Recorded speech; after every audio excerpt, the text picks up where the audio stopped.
dia e sejam muito bem-vindos a mais um episódio da Economia do Bem-Estar, o podcast onde debatemos temas relacionados com a economia, a política, a cultura e a sociedade, sempre buscando compreender como esses elementos se conectam e contribuem para o nosso bem-estar, a nossa qualidade de vida. Todas as semanas estamos aqui a discutir aspectos da economia do bem-estar, aplicações do muito dinheiro que gastamos para melhorar as nossas vidas. Com o Fernando Gaspar, o Álvaro Cidrais, o Henrique Lopes e o José Alberto Pereira. E sempre com convidados ou convidadas fora de série. Tão fantásticos que até se disponibilizam para aturar estes quatro numa manhã de sábado. Antes de passar a palavra ao Fernando, queria só recordar que o podcast pode ser visto em direto na nossa página do Facebook, Economia do Bem-Estar. Pode até colocar as suas perguntas se estiver a assistir em direto. Ligue as legendas, se não for conveniente usar o som. Mas também pode assistir em diferido no YouTube, no Instagram ou no Facebook.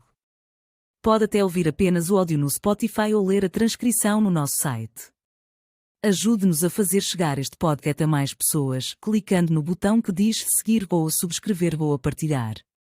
Para receber e-mails semanais com o link para o podcast, envie-nos uma mensagem em qualquer destas plataformas. Então, pegue na sua caneca de chá e vamos embarcar nesta viagem. Começa lá a trabalhar, Fernando. Bom dia a todos, obrigado por estarem connosco. Hoje estamos aqui para fazer um novo episódio do podcast Economia do Bem-Estar.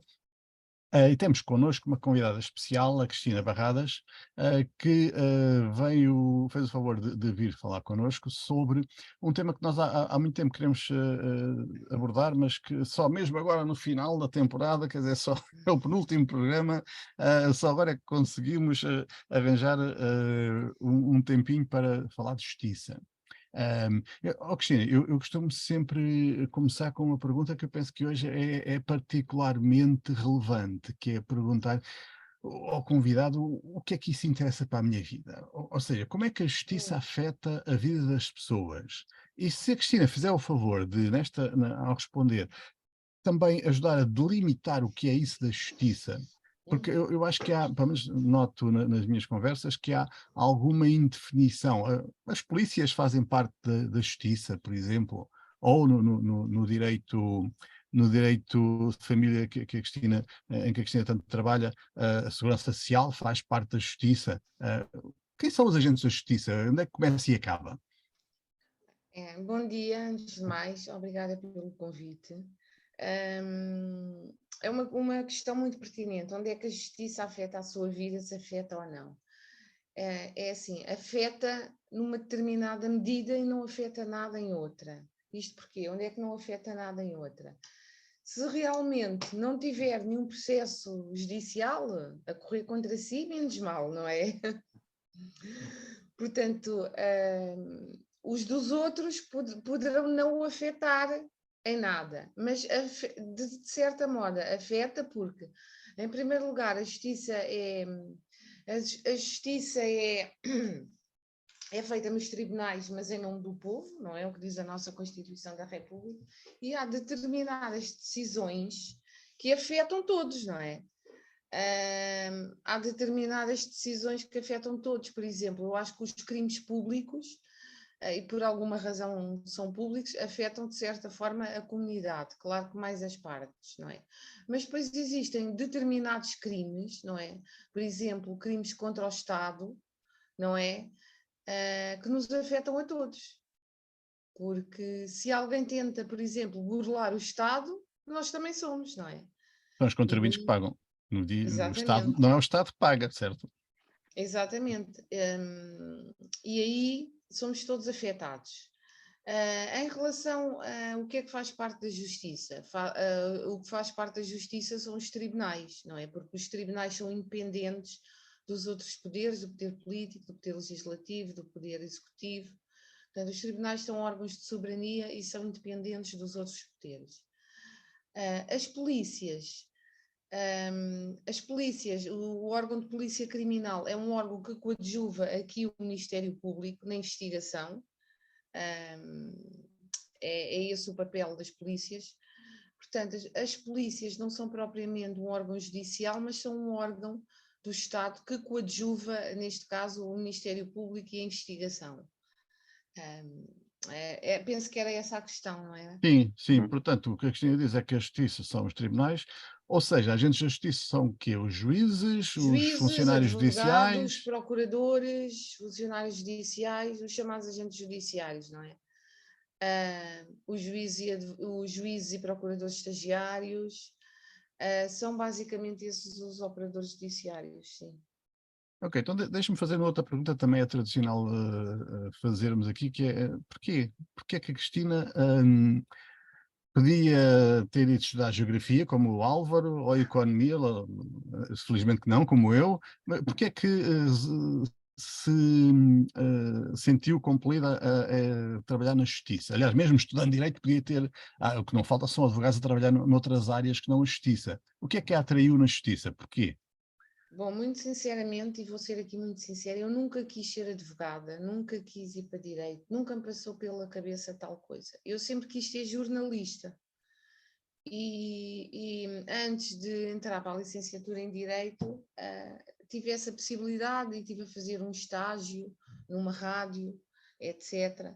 E sempre quis ir para jornalismo. E é uma paixão que eu sempre tive e ainda hoje tenho, não é? Porquê é que eu fui para Direito? Bom, eu fui para Direito um bocadinho influenciada, depois, na altura que eu tive mesmo que decidir, ali no final do 12º ano, depois de fazer a PGA, por colegas meus, na altura de turma, e porque pensei bem como é que está o mercado de trabalho, será que... Bem, eu vou para Direito porque também gosto um bocadinho, também me revejo de certa forma.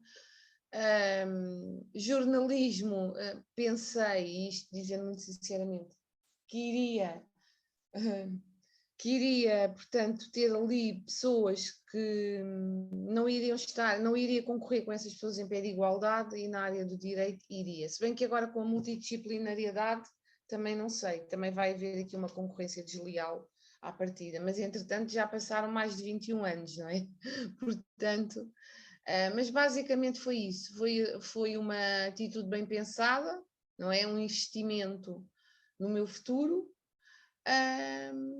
que me fez, portanto, neste caso, optar por esta área e não pela outra, mas ficou sempre o bichinho, não é? E eu às vezes ainda faço algumas coisas na área da apresentação e comunicação e isso, e já voltei a fazer rádio também.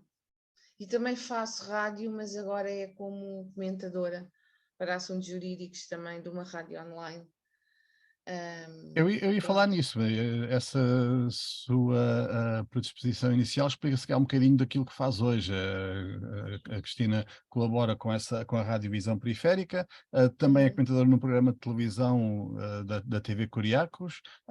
Essa sua vertente ou esse seu gosto inicial pelo jornalismo, se calhar explica a sua atividade nesta área da comunicação social. Sim, também, se bem que isto tem a ver com convites que me convidam para eu ser comentadora ou oradora, não é? Pronto. É um bocadinho o contrário, não é? Todo o outro...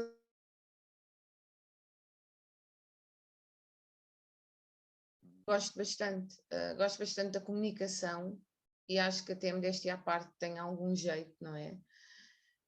E portanto, sim, mesmo do outro lado, acabo por, digamos, satisfazer um bocadinho esse meu gosto.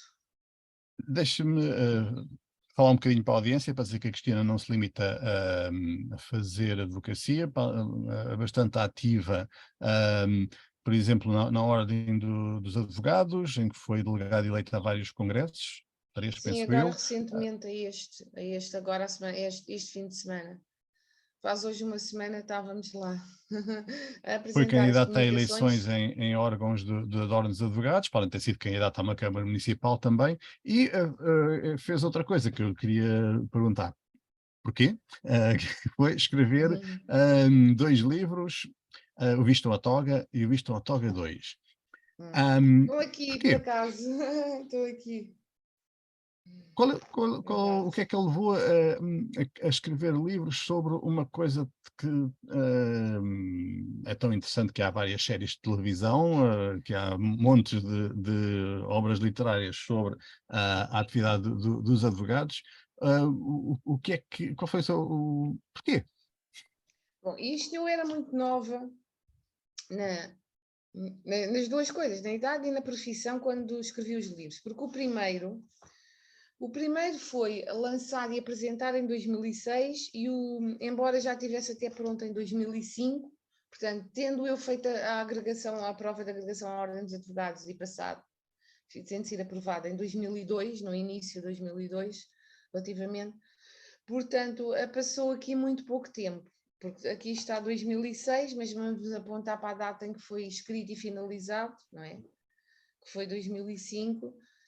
Digamos que estava com 3 anos apenas de exercício da profissão quando escrevi o primeiro. E o segundo foi para 2008, portanto foi 3 anos depois de ter escrito e 2 anos depois de ter sido lançado o primeiro, portanto houve aqui. Não sei se quer que eu fale sobre os livros. Os livros falam sobre a vida. Isto é uma espécie de romance, é uma história de ficção que fala da vida de uma advogada, mais ou menos da minha faixa etária e a nível de formação académica também, na mesma altura, em que conta a sua vida social e profissional, não é? Em que a ficção se cruza com a realidade, usando relativamente à profissão e até à ordem dos advogados e isso tudo, quando ela fala, factos verídicos, porque não faria sentido ficcionar aqui esses factos, não é? Porque existe uma ordem dos advogados, existem bastonários que foram eleitos e isso tudo, e portanto aqui não faria sentido estar a fixar, essa parte é real. Depois cruzando com a vida desta advogada, não é? Desde o momento em que inicia o curso na faculdade, portanto o primeiro termina com essa parte toda, termina mesmo no início da profissão, o segundo começa no início da profissão e termina mais ou menos com o início do mandato de bastonário do Dr. Marinho e Pinto, mais ou menos. Pronto, é isso. Tem aqui um prefácio, posso ler. O segundo foi escrito, o prefácio, por um colega meu.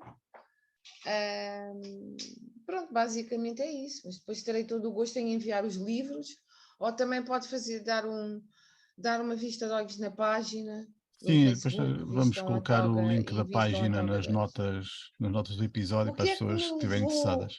o que é que me levou a escrever estes livros? Boa pergunta. O gosto pela escrita, o gosto por transmitir o que é ser advogada, o que é chegar lá, não é? Principalmente no primeiro. Contar, se calhar, às pessoas como é que se calhar não é assim tão fácil como parece, não é? Pronto, e tentar um pouco ter necessidade de transmitir a minha experiência e realmente mostrar às pessoas que não é bem assim só e que não é assim tão fácil. Eu, Acho que eu- foi um pouco isso. eu gostava muito de daqui a pouco discutir consigo estas questões próprias da profissão, das dificuldades da profissão, mas antes disso, queria lhe perguntar o que é que lhe parece que é o sentimento geral das pessoas que trabalham na justiça sobre o estado da justiça? Ou seja, o que é que quer dizer com isto? Ainda há bocado estávamos a discutir, enquanto esperávamos pelo update do Zoom da Cristina, estava aqui a Exato. falar com o Álvaro. Eu tenho, na minha bolha, digamos que a maior parte das pessoas que eu conheço tem da justiça uma imagem de desgraça. Isto é o verdadeiro problema da economia portuguesa, este é o principal problema da sociedade portuguesa. O Álvaro não. O Álvaro acha que há pelo menos grandes partes da justiça que funcionam muito bem. Mas nós não trabalhamos na justiça. O que eu gostava de ouvir da parte da Cristina é o que é que Nem lhe parece que queremos. as pessoas que estão envolvidas na justiça, o que é que pensam sobre isto? Sobre o estado da Bem, justiça? é assim, sobre isso tenho muita informação e tenho muito pouca informação também, porque nós realmente não andamos a perguntar às pessoas, é mais entre nós advogados, mas sim, tenho algum feedback. O que é que nós pensamos da justiça? Nós, operadores judiciários, e trabalhamos na justiça, e os outros operadores judiciários, acho que somos verdadeiros heróis, porque é mesmo assim. porque trabalhar na justiça é isso, no fundo acaba por ser um verdadeiro herói, não é? E o que é que nós pensamos, advogados, o que é que as outras pessoas pensam? Nós, advogados, temos determinadas obrigações que outros operadores judiciários não têm, por exemplo, os magistrados, que é a nível de prazos, não é? O que torna o nosso papel bastante mais difícil, bastante mais difícil. Mas o que é que as outras pessoas pensam? A nível de funcionários judiciais, estão agora em greve, têm estado em greve e com toda a legitimidade, não é? Porque têm todo o direito de reivindicar os seus interesses e isso tudo. Nós, advogados, não fazemos greve, porque supostamente não poderemos fazer greve, não é? Mas estamos a fazer uma coisa, isto decorreu da última Assembleia Geral da Ordem dos Advogados, no passado mês de junho. Estamos a fazer paralisações, estamos a fazer paralisações, se for preciso, exatamente, mas estamos a fazer ações de protesto. A minha bastonária e membros do Conselho Geral e alguns colegas que possam, eu fui a um, foi no Campos da Justiça, manifestações à entrada dos tribunais e algumas outras ações de protesto nos processos. Isso foi o que ficou decidido da tal Assembleia de Advogados. Estamos a fazer protestos nesse sentido. Porquê? E esses protestos têm a ver com o quê? Têm a ver com as alterações à lei das associações públicas profissionais, mas querem implementar aqui uma multidisciplinariedade completamente absurda, e às alterações também do Estatuto da Ordem dos Advogados, que foram votados na passada sexta-feira na Assembleia da República, onde querem abrir a profissão a não advogados. Portanto, aquilo que o Governo pretende com esta proposta. E o que é que isto pode fazer? Já agora pode deixa-me causar perguntar o uma caos coisa. na justiça. Deixa-me perguntar uma coisa. Quem são os outros profissionais a que o Estatuto ou que o Governo quer abrir? Pois, já sabia que me ia fazer essa pergunta. Inicialmente era quase ali o vizinho do lado, como se costuma dizer. Era bastante absurdo. Era até funcionários das juntas de freguesia e funcionários públicos poderiam até prestar consulta jurídica. Posteriormente ao primeiro protesto que foi feito junto ao Campos da Justiça, nessa mesma semana, se não me engano, o Governo fez algumas alterações e enviou a fazer aqui algumas retificações mais restritas à lei, e agora diz que são juristas, portanto, licenciados em Direito e ainda outros. Portanto, são pessoas que podem ter uma licenciatura em Direito, mas além de não estarem inscritos na Ordem dos Advogados e não estarem, portanto, ao abrigo dos direitos, obrigações e prerrogativas do Estatuto Profissional, não têm uma formação e uma qualificação que é exigível para prestar esse serviço, não é? Porque um licenciado em Direito não tem essa formação. Ainda por cima, agora a licenciatura em Direito são 3 anos, no meu caso foram 5. E é curioso, porque até os últimos 2 anos do estágio são os mais, digamos, mais abrangentes e com cadeiras de mais significativas aqui, não é? Para posteriormente se poder exercer uma profissão. Se bem que essa profissionalização é só mesmo no estágio. Então, mas quais é que Na seriam? universidade é impossível. Sim. Mas quais é que seriam as funções que seriam atribuídas a estas Poderiam pessoas? fazer contratos, nomeadamente, e prestar consulta jurídica e recuperação de crédito e isso tudo, que já está a ser feito, mas agora, enquanto não entrar em vigor esta lei, está a ser feita à margem da lei e está a configurar o crime de procuradoria ilícita, não é? Portanto, e o que é que isto acarreta? Isto acarreta um perigo para os cidadãos, um perigo para os direitos, liberdades e garantias dos cidadãos em geral. Porque, repara, um licenciado em Direito até pode saber alguma coisa de Direito. Pode saber, por exemplo, a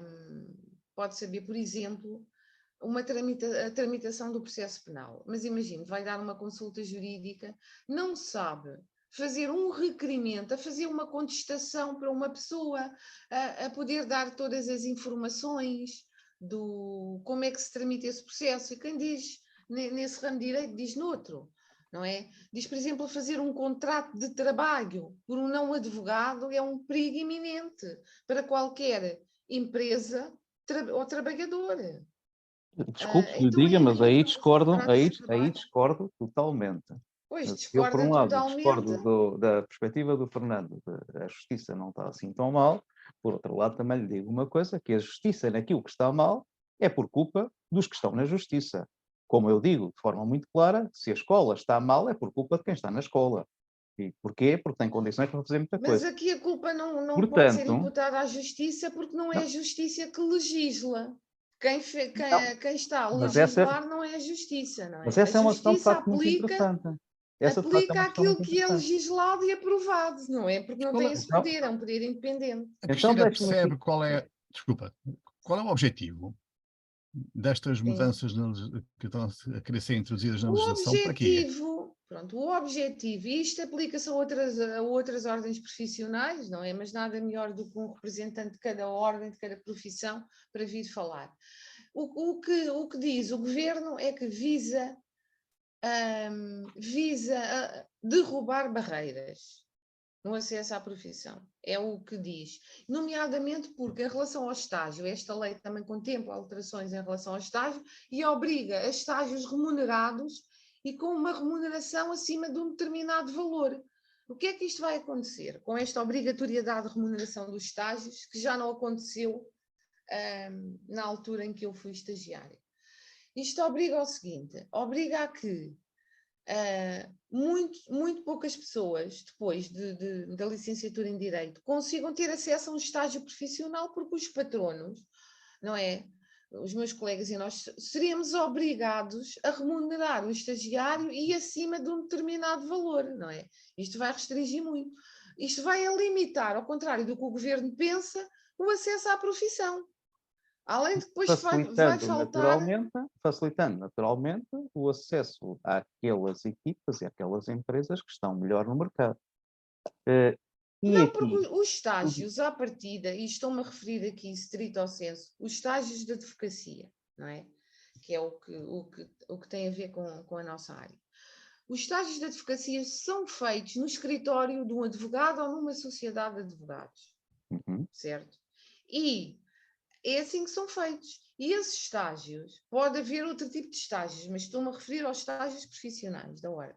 Esses estágios, com essa obrigatoriedade, vão haver escritórios de advogados, tipo eu, por exemplo, aqui no meu escritório, colegas meus ou sociedades de advogados, obviamente que vão limitar muito mais o acesso ao estágio, não é? Não vão poder estar a pagar. Por exemplo, eu tive um estágio numa sociedade de advogados, o meu estágio não foi remunerado. Eu, por acaso, arranjei um outro estágio, não é?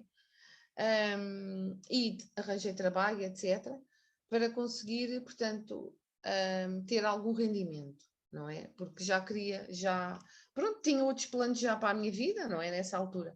E agora, com esta obrigatoriedade, se isto fosse aplicável, seria bom, não é? Seria ótimo para quem vai aceder agora e começar, já teria ali uma remuneração certa. Mas isso vai a limitar. Porque? Mas deixa-me insistir com esta questão do porquê. Porque eu percebo Sim, que sim. noutras áreas, noutras ordens, funcionam realmente como barreira à profissão e a outras profissões, onde já temos falta de profissionais, porque as ordens não permitem Mas aqui que. não é o objetivo da Não ordem, tenho não é ideia que ser isso uma aconteça na barreira. justiça. Não tenho ideia que na justiça isso aconteça, que Mas haja poucos acontece. profissionais, que haja falta de profissionais, de advogados na justiça. Não, mas Ah, o a ordem objetivo, tem números. diga. A ordem tem números sobre os advogados em exercício. Sim, neste momento somos 50 e tal mil. O que dá, não sei, não consigo agora fazer as contas de cor, mas dá determinado número de advogados por X cidadão. Sim, e Dá como é que isso se bastante. compara com a Europa? Tem Dá. ideia? A minha bastonária poderá ajudá-lo melhor, isso comparativamente com a Europa. Se calhar estamos acima, eventualmente, mas não lhe posso precisar. Não, por acaso não fiz esse estudo antes, mas somos muitos, realmente. Mas a questão não é essa, até a questão não é limitar, a questão que é a qualidade também. Portanto, o governo limita impondo uma remuneração para o estágio. A Ordem só quer limitar na qualidade.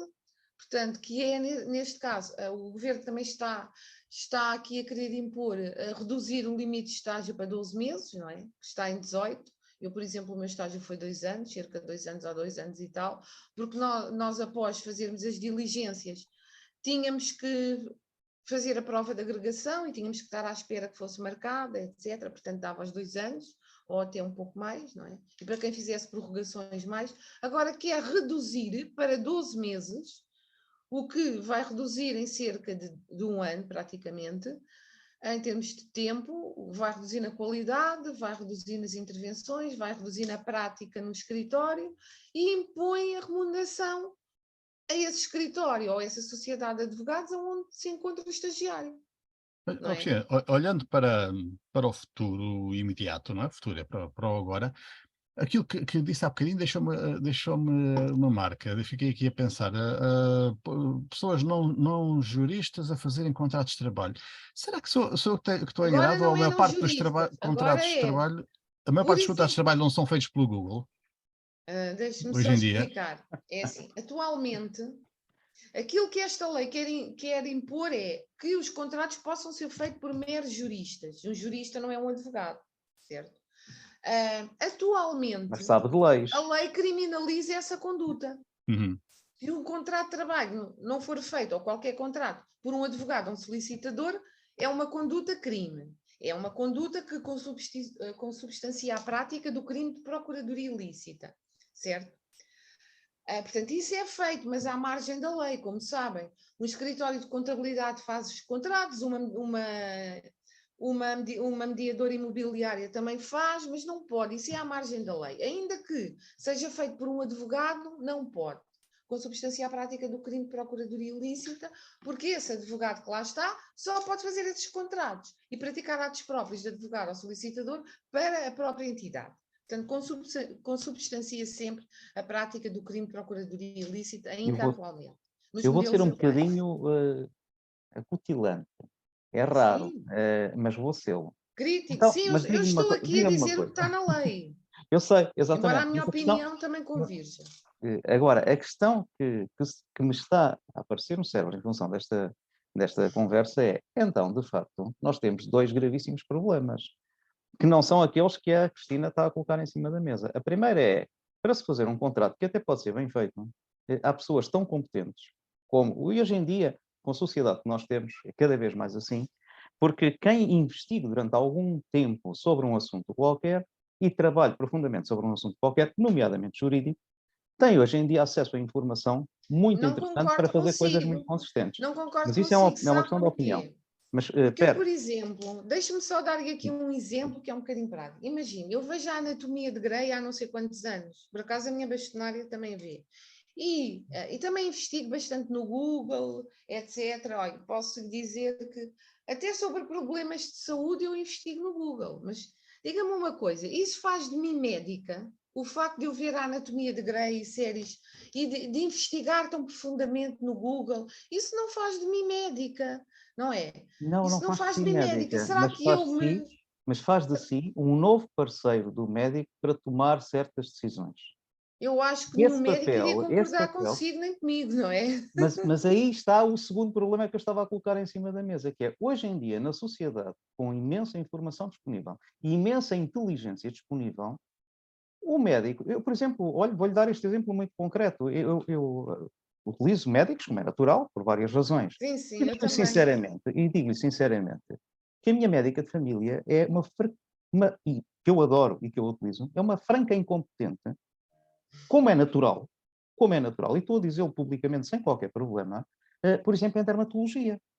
Mas é uma pessoa sensível. Dermatologia. Sim, mas é uma pessoa Eu, por sensível. acaso, Porquê? também tenho um exemplo nessa área que lhe posso Para- dar e que se calhar vai de encontro ao que diz. Só que isso. Não, mas deixe-me dizer, mas isto não é negativo. Porquê? Porque ela é excelente em medicina familiar. Exato. Assim como é excelente outra enfermeira que lá está em medicina familiar. Mas se E calhar a verdade podia ir é à que quando eu dermatologista quero. e não Não, é que ficar há pela uma médica de altura. família. Exatamente, é que há uma altura em que eu tenho que ir à dermatologista, há uma altura em que eu tenho que ir à enfermeira, há uma altura em que eu tenho que ir à médica de família e, com naturalidade, qualquer uma delas me resolve os problemas e, felizmente, não há bloqueios a certas coisas. Porque, Pronto, por exemplo, a eu prescrição percebo. médica, que é um assunto crucial, prescrição médica, que é um assunto crucial, e que nós fazemos, inclusivamente, uma prescrição natural. Eu tenho familiares, vários familiares médicos e enfermeiros, e, portanto, também, e estudo de saúde há muitos anos, portanto, também domino bastante estas questões. E, portanto, sei do que é que estamos aqui a falar. A prescrição clínica ou médica é algo que só está nas mãos dos médicos, mas, efetivamente, em determinados contextos, os médicos até sabem menos do que outros potenciais prescritores. Mas há uma iliteracia imensa em termos de saúde, e esse é um problema relativamente grave, e nós tendemos para depois utilizar essa informação e tomar decisões por nós próprios, muitas vezes erradas. E graças aos bloqueios que a Ordem dos Médicos faz à entrada de novos parceiros dentro do sistema, o sistema tem demorado muitos anos a evoluir. E o mesmo se passa claramente, e era esta a minha segunda questão, com todos os bloqueios que a Ordem dos Advogados, de facto, tem feito em vários contextos. Ou seja, no final, o cidadão, e eu ponho no lugar do cidadão claramente, que precisa de aceder, de ter acesso com grande qualidade à informação e a determinados processos fundamentais, como a contratualização, por exemplo, ou a medicação, que é outro contexto interessante, fica sem esse acesso quanto mais iletrado for nestas matérias, porque alguém bloqueou claramente a entrada de outros potenciais competentes no sistema. E, portanto, no resultado final de tudo isto, na prática, o cidadão acaba por ficar numa posição relativamente complicada. E a minha pergunta é, se estas são as minhas duas percepções sobre o assunto, é em que medida é que, efetivamente, a ordem dos advogados e a advocacia contribui para o nosso bem-estar ou, eventualmente, para o nosso mal-estar. Por isso é que eu estava Sim, a dizer que ia ser outro pertinente com o problema. tema, exato. É assim, se calhar vou começar pelo fim. Contribui para o bem-estar e, obviamente, e em que medida, aqui neste caso,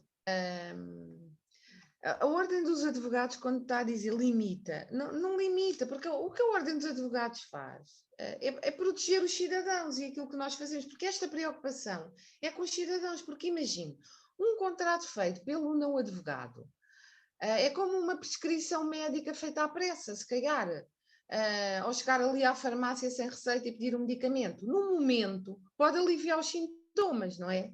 E aqui, se calhar, um contrato qualquer, feito ali pelo Google ou daqueles que se compravam nas tabacarias a Uma linhas, coisa é e se contratar calhar no no Google. momento alivia os sintomas, mas depois aquilo vai causar uma doença grave e depois tem que ir ao advogado, depois tem que ir ao médico. E como? Eu vou-te explicar. É o seguinte, atualmente um cidadão, mesmo que não tenha direito, pode ter acesso a um advogado. Basta dirigir-se à junta de freguesia da sua área de residência.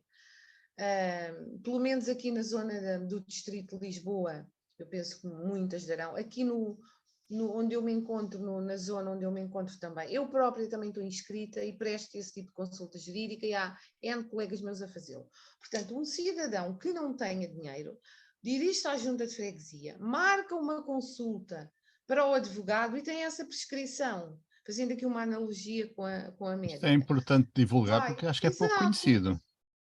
Pois, eu tenho divulgado, portanto, isso também faz e parte do pouco acesso ao operativo. direito que está previsto na Constituição.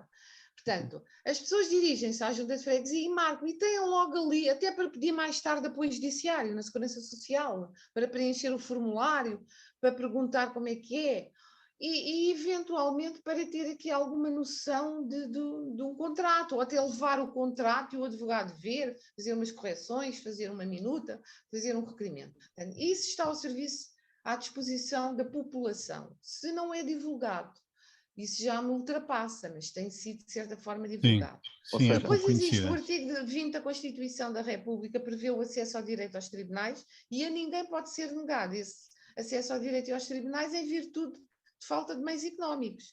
Portanto, mesmo que uma pessoa não tenha possibilidades económicas, imagino, dirige-se à Segurança Social ou já existe online em serviço no portal da Segurança Social e agora a Segurança Social Portanto, pode retirar a minuta e depois enviar por e-mail, ou então no próprio portal online já pode fazer o pedido.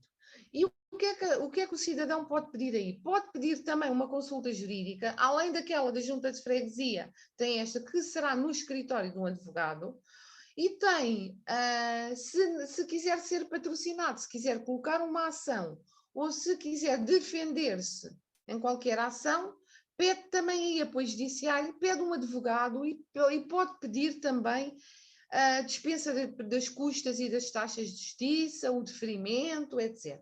Esse pedido será avaliado e se a pessoa tiver direito, que aqui é não ganhando, digamos, acima de um ordenado mínimo, o agregado familiar não tendo um valor simultaneamente acima, terá direito e terá o deferimento desse pedido. Mas depois a Segurança Social irá analisar. Portanto, tem aqui estas possibilidades. Eu sei que esta Constituição já tem mais de 40 anos, mas ainda há pessoas que se calhar não sabem da existência deste artigo 20, não é? Por acaso... Até lhe vou dizer outra coisa. Desculpe lá, eu aqui daqui Não, um era pouco essa. o Fernando, daqui um pouco eu estou como o Fernando a dizer que isto é uma desgraça, mas pronto, mas para já não. Mas a questão... Eu também faço este tipo de Não, mas proteção deixe-me jurídica dizer-lhe... também. Não, eu acredito que ela existe do ponto de vista teórico. Eu tenho a certeza que não existe do ponto de vista da literacia do cidadão por muitas pessoas, e portanto isto Desconhecimento. dificulta imediatamente, exatamente, isto Olha, dificulta eu divulgo imediatamente a muito e acessibilidade. posso lhe dizer que o meu tema de estágio, do meu tema da prova de agregação, que já foi em 2002, foi exatamente este. E eu acho que divulgo até mesmo na comunicação social, tem divulgado muito, não é? As pessoas não sabem é como fazer, se calhar dá um bocadinho de trabalho, é como ir ao médico do centro de saúde ou ir ao Serviço Nacional de Saúde Não para dá. ter acesso à saúde. Aliás, Aqui vai à Segurança Social ou recorre a estes protocolos para ter acesso ao direito e à justiça. Eu não sei se já alguma vez, por acaso a Segurança Social também é uma área em que eu trabalho com muita frequência, porque faço intervenção comunitária, intervenção social, e, portanto, tanto na área do emprego como nas múltiplas vulnerabilidades que existem. E, portanto, também é uma área que eu conheço muito bem. Não sei se já alguma vez foi passear ao portal da Segurança Social, dos apoios. Os técnicos, e eu procurei... Todo o tipo de apoios, não é? Assim, Outros apoios também, mais ou menos. Pronto, aquilo é um universo completamente perdido. E, portanto, mesmo os técnicos qualificados do ponto de vista digital difícil. têm uma dificuldade imensa. E nós, por exemplo... É pior ou melhor que o portal das finanças?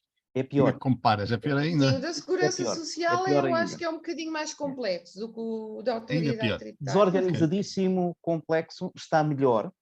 Tem vindo a ser feito um trabalho de clara melhoria.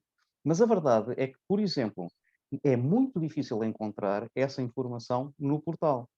E, portanto, mais uma acessibilidade que, para além de ter a componente do bloqueio digital, porque algumas pessoas não sabem utilizar, e os mais velhos, por exemplo, e mesmo outras pessoas com menor capacidade económica, não sabem aceder a um portal e usá-lo para conseguir aceder à informação.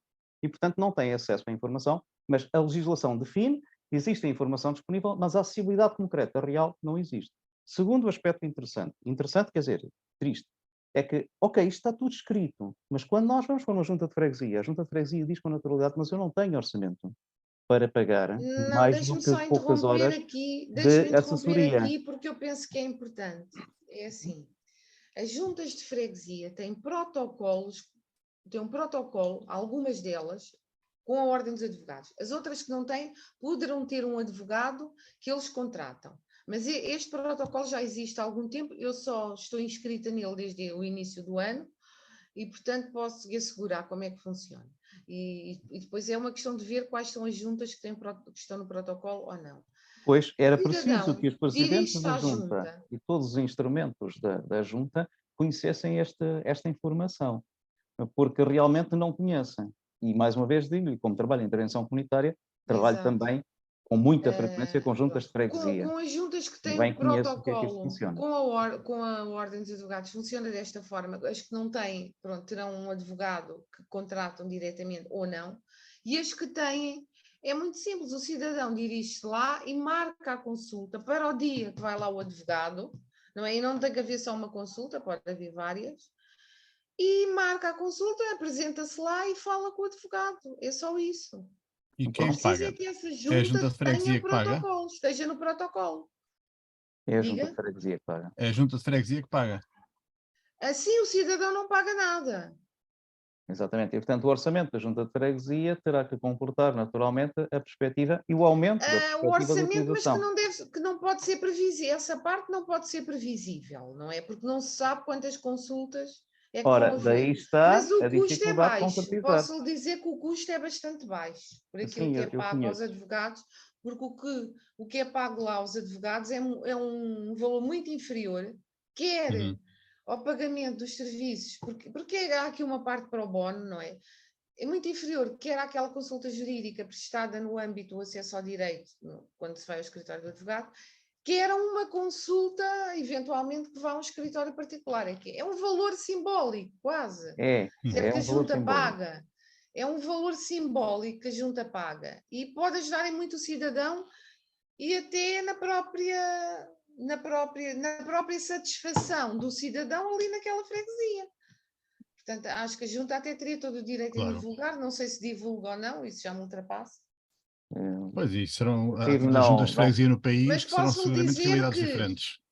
É há isso mesmo. juntas de freguesia para os quais os advogados são escalados, e acontece-me a mim, que nesse mês, para aquela junta de freguesia, não há nenhum cidadão que tenha marcado consulta.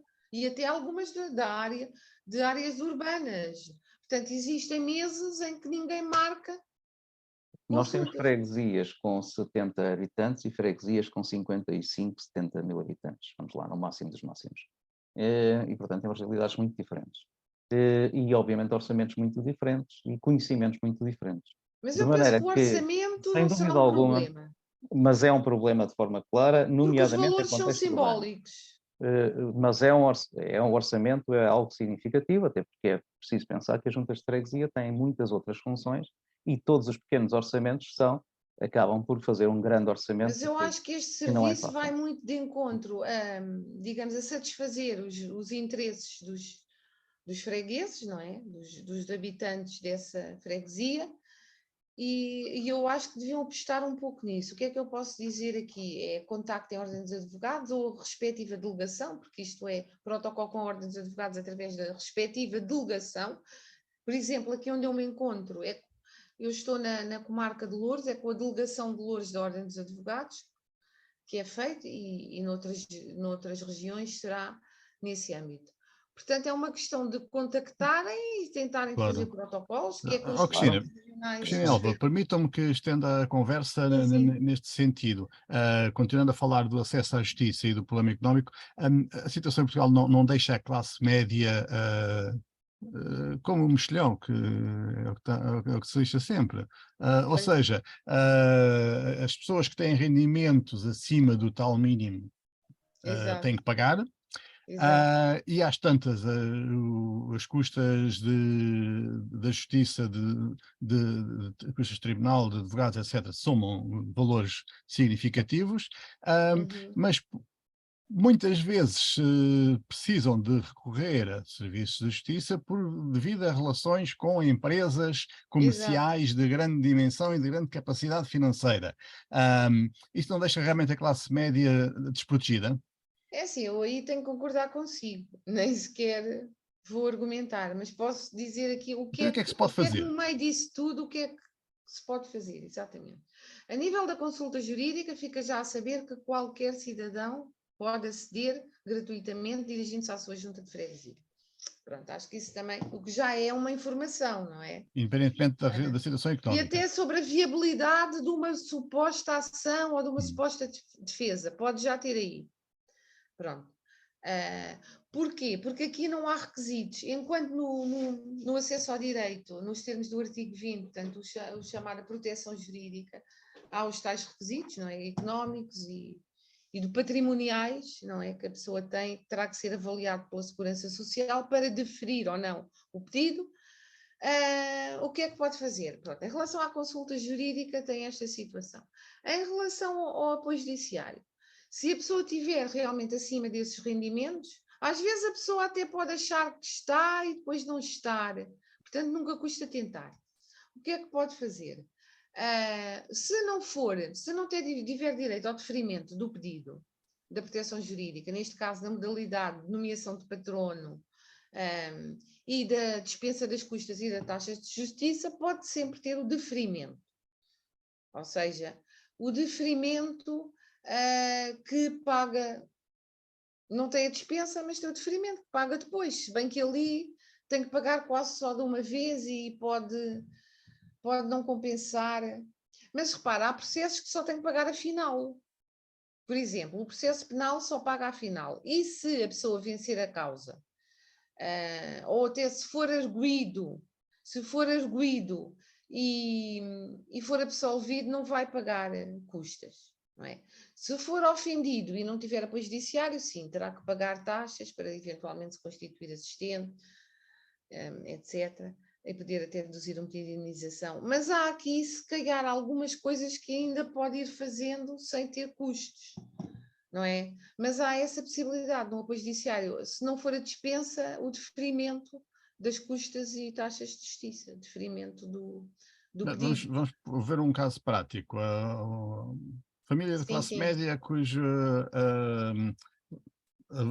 leitor das portagens avariou e de repente mudou de casa, não recebeu as primeiras cartas, de repente fica a saber que tem que pagar uns milhares de euros à empresa das portagens, não será forçosamente a Brisa. Vai ter que contestar isto em tribunal.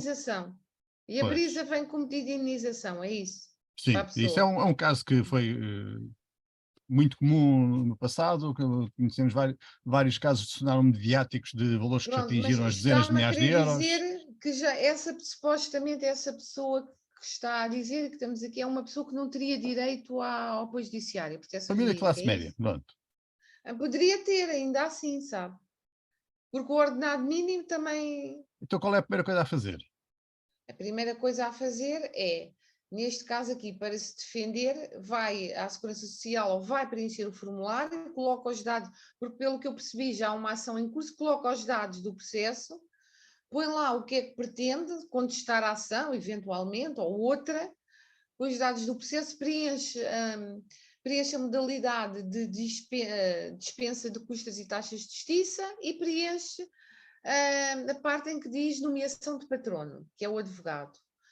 Põe os dados do processo, põe isso tudo e envia então para a Segurança Social e aguarda 30 dias que seja dada uma resposta. Se a resposta for positiva, encantada, é nomeado um advogado e teve também, quando é nomeado o patrono, há já a dispensa das custas e das taxas de justiça. Encantado.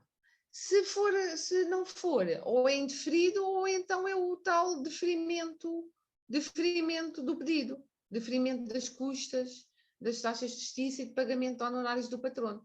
Mas também digo já que se houver deferimento, e se isto inclui a nomeação de patrono, mesmo que tenha que pagar os honorários desse advogado nomeado, paga-os segundo uma tabela do acesso ao direito, da lei do acesso ao direito, enquanto se for fora, é o valor que o advogado cobrar, certo? Portanto, aqui já está a beneficiar um pouco, mesmo com o deferimento. Pronto, e em relação às custas, é como eu referi. Portanto, de momento, tem aqui essa possibilidade. Mas, olha, para receber e se calhar ser ressarcido esse valor, e depois não me querendo estar aqui a alargar, mas imagino que isso é tudo que a pessoa tem razão, não é? Realmente a pessoa tem razão e esses valores não são devidos. Isso, depois, se calhar, se conseguir ser demonstrado em juízo, a pessoa vai conseguir recuperar isso e mais, não é? Imagino que pede uma indenização para a empresa, etc. E se investiu na justiça ou investiu nas custas e no advogado, eu não sei, e tudo isso, se calhar consegue recuperar, não é? Se bem que garantias não há, porque aquilo que o advogado pode garantir é os meios, não pode garantir o êxito da ação. Mas há que ver as probabilidades, falando com o profissional e vendo se vale a pena avançar. É isso que uma consulta jurídica também faculta ao cidadão, não é? É essa viabilidade ou não, não é? Deixa-me perguntar outra coisa, porque esta não é a única, o custo não é a única barreira normalmente apontada ao acesso à justiça. Há também a questão da demora, também é apontada como uma das barreiras que os cidadãos enfrentam no acesso à justiça. E existe pelo menos a clara Mas imagem isso é pública de para que a todos, justiça é lenta. isso Mas aí não. deixa-me dar-lhe este exemplo. Pois, eu não sei se quer uma justiça muito rápida, porque eu conheço um país com uma Exato. justiça super rápida. Por exemplo, neste país foi aprovada uma lei em março de 2022, dizendo que não se podia usar a palavra guerra para falar de determinada operação militar especial. Depois disso, as pessoas terão usado a palavra guerra, e quando chegámos a dezembro já havia pessoas a cumprir pena. Portanto, já usaram a palavra, já foram acusados, já foram julgados, sentenciados, já estão a cumprir pena, de março até dezembro. Isto é rápido, mas é isto que É. queremos. Pois, é que uma justiça rápida pode ser o contrário de uma justiça com garantias para o cidadão, e é aqui que se coloca. É a tal questão também dos não profissionais inscritos na Ordem dos Advogados. É assim, pode parecer mais rápido, mais barato, mais fácil, mas depois onde é que ficam as garantias do cidadão? E uma justiça muito rápida pode significar a perda de garantias. Isto tem a ver também com as tramitações processuais. É a mesma coisa que um crime seja tramitado num processo sumário ou um processo comum, não é? As garantias são diferentes, os prazos são diferentes, é tudo diferente. E uma justiça rápida ou demasiado rápida pode ser, sem dúvida, aqui um entrave aqui à garantia dessas mesmas garantias para o cidadão Mas que ela essa é uma recorre. questão que eu já vi Essa questão discutida é muitas vezes e crucial. nunca cheguei a Não, conclusão nenhuma. O que é que torna a justiça lenta? É esse, entre aspas, excesso de garantias, eu acho que não há excesso nenhum, ou é o próprio funcionamento da justiça que é do século XIV e muito tem lenta? muito a ver com Deixa-me a dar um agenda. exemplo que é da sua área, Uhum. do direito da família, que eu conheço bem. Porque é que em Portugal se fazem audiências que leva a que as partes tenham que viajar dezenas de quilómetros, deixar de trabalhar nesse dia, e chegam lá, e o juiz pergunta: chegaram a acordo? Não. Ok, então adeus. Eu vou pedir as alegações. Ahm, Isto não é uma das causas para a lentidão da justiça, porque isto podia ter sido feito com um e-mail. Não há da parte da justiça uma grande resistência à mudança e à Isso adoção tem a ver de com os novas códigos e tecnologias. o que está previsto. Portanto, isso também tem a ver com quem legisla. Quem legisla faz a justiça assim, certo? Mas durante a Porque pandemia não o era preciso A julgador, isto? minha pergunta em relação a isso é o quem é jul- que legisla? os legislam os deputados na Assembleia da República, que muitas vezes nem sabem o que é sentar-se na barra de um tribunal. Não é? A verdade é essa. Mas a grande formação, a grande quantidade, ainda há tempos estudei isso, e dentro de todas as origens dos deputados, mais de 60% eram advogados. Sim, sim, mas alguns são advogados que exercem ou exerceram, mas há outros que não. Sim, há deputados e Mas deputadas da Advogados ou claramente Assembleia da juristas? República eram que da área do sabem. direito, eram Ah, da área do direito, claramente, e eram Sim, sim. advogados. Aliás, eu fiquei espantado com a quantidade de pessoas Mas muitos advogadas que dos senhores estavam deputados na Assembleia da são República. E, advogados em sociedades e não são propriamente os chamados advogados de barra de tribunal, não é? Outro tipo. Não ou sei seja, não realmente. terão preparados para fazer legislação Sim, muitos sim, operativa, obviamente. Claro, claro. funcional. Há quem Pronto. esteja, há E, deputados e deputadas que eu por acaso conheço, porque aqui, exatamente, aqui são nas colegas. há uma questão muito, muito complexa em relação à desigualdade. Porque esta questão que o Fernando estava a colocar do tempo, da morosidade dos processos, a minha pergunta é qual é o equilíbrio? Porque eu conheço processos que estão com 15 anos para serem resolvidos e conheço processos, nomeadamente mediáticos bem conhecidos, Uhum. que são protelados exatamente durante 10 anos para que depois deixem de existir. E, portanto, a desigualdade de acesso à justiça em função da capacidade financeira e dos amigos que nós temos é realmente muito grande. Ou estás seja, a se dizer nós... coisas muito graves. Não estou nada a dizer coisas muito graves, estão a dizer coisas que toda a gente conhece, sabe e fala sobre isto. Ou Uma não seja, invalida a outra. exatamente, mas é uma evidência, portanto, não é grave, é real. e todos sabemos que é real quando vemos a televisão. Ou seja, há um conjunto de pessoas que se relacionam com determinadas condições, cultura de amigos, digamos assim, cultura de os nossos coletivos relacionais, que juntamente também com capacidades financeiras diferentes, têm acessos muito diferentes à justiça em Portugal. Mas E é o se que eu quiserem, eu disse. estou-vos a falar de coisas tão simples como, se quiserem, de um lado, alguns bancários e do outro lado, ou banqueiros, alguns banqueiros, e do outro lado, por exemplo, comunidade cigana, e vocês sabem muito bem que a desigualdade de tratamento destas pessoas no contexto de justiça é enormíssima. E tanto de um lado temos uma equipa, um grupo de amigos com determinadas características, na comunidade cigana existem muitos amigos com várias competências e várias relações, e na comunidade dos banqueiros também. E, portanto, o simples facto de termos relações diferentes potencializa-nos, provavelmente, um acesso desigual aqui ao setor da justiça. Esta é a primeira coisa. A segunda coisa é, em termos financeiros, passa-se exatamente o mesmo. E, portanto, qual é o equilíbrio e como é que nós, dentro disto, podemos garantir os direitos equilibrados dos cidadãos? Assim, depois, no meio disto tudo, também está a tal famosa classe média que, mediante a sua rede relacional e a sua capacidade financeira, poderão ter mais ou menos desigualdade. E porquê é que eu estou a falar disto? Porque isto coloca-nos outras questões muito complicadas em cima da mesa. Que é isso que eu acho que tem vindo a emergir muito na questão da justiça. Que é, como é que todo o processo de legislação cruzada, muitos códigos, que se cruzam e interpenetram entre si, e inclusivamente, pelos vistos, têm inúmeras fases imensos espaços de não conformidade. E, ao mesmo tempo, os modelos de funcionamento que não estão claramente adaptados a uma nova sociedade altamente digitalizada e altamente ligada, como é que tudo isto contribui, ou pode deixar de contribuir, para o bem-estar das pessoas e o acesso desigual ou mais igual, mais igualitário, mais próximo à justiça? Bem, eu vou tentar compilar digamos assim, as suas observações e preocupações. É o seguinte, isso é a mesma coisa, no fundo, aquilo que me está a querer dizer, como é que fica aqui o cidadão, um cidadão rico e um cidadão pobre, não é?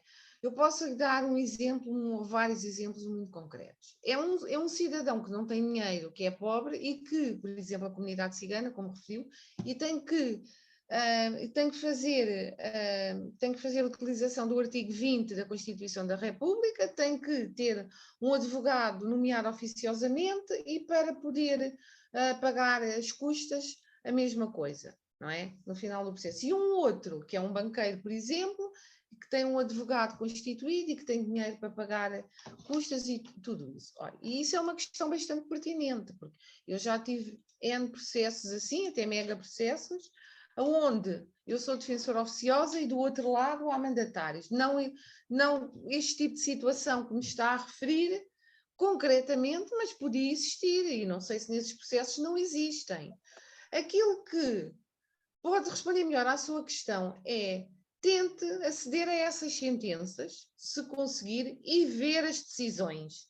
E ver se foi o cidadão pobre que teve, por exemplo, um defensor oficioso que o defendeu, qual foi a decisão, e ver o outro, cidadão rico, qual foi a decisão. Nada melhor do que isso, certo? Portanto, a partir do trânsito em julgado, as sentenças são públicas, portanto, pode fazer isso. Eu até o posso ajudar em alguma situação que pretenda. É isso. Em relação à questão do tempo, foi como eu já referi, é a tramitação processual. E os processos mais complexos, como esse que fala, onde são feitos determinados incidentes que têm que ser analisados, tem que haver um prazo de resposta, etc., acabam por protelar o processo. Mas porquê é que isto acontece? E porquê é que há estas garantias? Porque estão na lei, porque o legislador assim legislou e assim o fez porque entendeu, não é? Porque entendeu, porque nós não estamos aqui a legislar. A questão Ou seja, na sua é na Assembleia da perspectiva, República que se exatamente, ou seja, na sua legisla. perspectiva, tudo isto tem muito que ver exatamente com a qualidade, ou falta dela, da legislação, Também, dos sim, processos sim, legislativos. também. Mas repara, muitas vezes até o legislador, quando faz, se calhar não está a prever esse tipo de processos, e é isso, e por isso é que quando há um processo que realmente é significativo, há sempre alterações legislativas, não é? Nós Mas eu aqui sabemos. vou-lhe perguntar uma outra coisa, mais um desafio, e não é crítica nenhuma, é importante ouvir isto. É, Não, claro, em que claro. medida é que a inteligência artificial, por exemplo, pode ser uma ajuda Uhum. tremenda para conseguirmos ter um sistema legislativo muito mais consistente? Porque há questões, por acaso há tempos que conversava isto com alguém e dizia-lhe, já viste o que é que vai acontecer à justiça, ou seja, aos advogados com a inteligência artificial?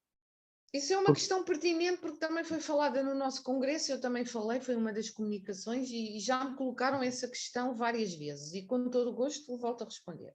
A inteligência artificial é vantajosa e pode ajudar o advogado, sobretudo na parte contratual, não na parte a nível processual, num julgamento, etc. Pode ajudar, mas o advogado, o ser humano, tem que estar lá sempre. Portanto, a inteligência artificial é mais um instrumento ao serviço do advogado. É apenas isso, como é o Google ou como é outro tipo de ferramenta. É um meio ao serviço do advogado. Do Mas advogado não e do cidadão. substitui e não pode substituir. E do cidadão, exatamente. Agora, a nível de legislação, se calhar aí sim, a nível de legislar na Assembleia da República, aquilo que se faz, a colocar lá a legislação, eventualmente, não sei qual o Google, não sei se será o chat GPT, será o novo chat, mas aí sim. Serão basicamente sistemas de programação como aqueles que já existem hoje com o chat GPT e por aí fora. Sim, eu Mas acho que a isto quer inteligência dizer, artificial porque é que eu fiz aí. esta pergunta também? Porque é que eu fiz esta pergunta também? Porque isto prende-se com a questão da ordem e a questão do acesso de novos especialistas ou não para estes processos. Porque nós estamos numa sociedade, Especialistas em inteligência artificial, é isso, técnicos. Está a não, falar, sim. para além disso, porque, por exemplo, a legislação que é feita sobre gestão, sobre o Código Comercial e por aí fora, se calhar tem que ter gestores e pessoas altamente competentes em gestão e inteligência artificial para perceber quais são muitos dos processos que Não, podem acontecer nos próximos tempos. o código comercial tem que ser, digamos, tem que ser feito, tem que ser analisado, tem a ver, temos que ter aqui profissionais da área do direito comercial, advogados, especialistas ou com experiência comprovada na área do direito comercial, não tem a ver com a Sim, gestão, não é? e tem que ver Tem tudo a com a ver aqui gestão com o também. direito O comercial. direito comercial nacional e internacional. E o Sim. direito comercial e todos os processos de gestão que hoje em dia estão a acontecer nas lógicas globais e não apenas nacionais. E, portanto, daí a necessidade, claramente, de nós termos uma perspectiva integrada, transdisciplinar, eu diria até intra e transdisciplinar, para conseguirmos fazer, nomeadamente a legislação, mas também a avaliação, portanto, o exercício de magistratura, digamos assim, dentro destes processos. E tudo isto é uma nova realidade que efetivamente está a emergir nos últimos anos Sim, e sim. que a ordem deverá ter que pensar. Porque é também a partir da ordem, ou na proximidade da ordem, que se desenvolve muito de toda a competência legislativa Mas deste país. mas está a falar E, de que portanto, ordem? Dos advogados? dos advogados. Sim, Porque, mas nós pensámos, esses temas foram levados ao Congresso e, como eu referi, eu fiz uma comunicação sobre esse tema e feita inclusivamente com recurso à inteligência artificial e depois corrigida por mim. Nós claro, estamos é natural. cientes dessa situação e a posição é que a inteligência artificial é mais uma ferramenta ao serviço do advogado. Uma Deixem-me ferramenta não interrompê-los. substitui, de forma alguma, o advogado, nem pode substituir. Aliás, Claramente. um julgamento é a prova fulcral dessa questão. Deixem-me interrompê-los porque vamos ter que terminar, não é? Não podemos manter aqui a Cristina o resto do dia, mas acrescentar só que a inteligência artificial não é o único desafio que a profissão vai enfrentar, porque se pensarem, por exemplo, no direito de trabalho, a natureza das relações de trabalho está a alterar-se de tal forma que vai trazer outros desafios que a legislação seguramente não estará preparada e vai cair em cima dos advogados. Mas Era um bocado Sim, com isto que eu queria nós terminar. já enfrentámos tantos, iremos enfrentar os outros, com certeza. Estamos Era um cá bocado com isto que eu ia terminar. Aos advogados não é enfrentar. exigido mais, não há mais escrutínio sobre os advogados, não é exigido muito mais do que aos outros agentes da justiça. Ou seja, a impressão que eu tenho é que dos órgãos de soberania, eu aprendi que eram basicamente 3 áreas, o executivo, o legislativo e o judicial, há um grande escrutínio público sobre o executivo. Sim, a partir do momento em que a pessoa entra no Sim, governo, todo o seu historial será vasculhado seguramente, e ainda bem. Há um menor escrutínio sobre o poder legislativo, mas ainda algum, e haverá basicamente zero escrutínio sobre o poder judicial. Se quer estou enganado, se quer há alguma forma de avaliação, mas depois vejo aparecerem juízes como aquele que mandava as pessoas tirar a máscara e o outro que dizia esse já não aquelas está, sentenças esse já não famosas é dela estava a juiz. pedi-las. Esse E fico na dúvida, há escrutínio, mesmo escrutínio? mas esse escrutínio, é assim, eu não estou no Conselho Superior da Magistratura, não sei. Eu posso dizer que na Ordem dos Advogados, e quando eu fui escrutinada, houve escrutínio e escrutínio rigoroso. Mas era isso que eu E é estava a isso. dizer. Sobre os advogados, eu percebo que existe muita Pronto, em exigência, até relação do ao mercado. escrutínio, obviamente que para aceder ao SES tem que haver escrutínio e depois para passar no exame também. Mas isso, se calhar, seria algum representante do SES ou o senhor presidente do Sindicato dos Magistrados Judiciais pode responder melhor do que eu, não é? Porque eu não estou lá, mas obviamente que há escrutínio, claro que sim.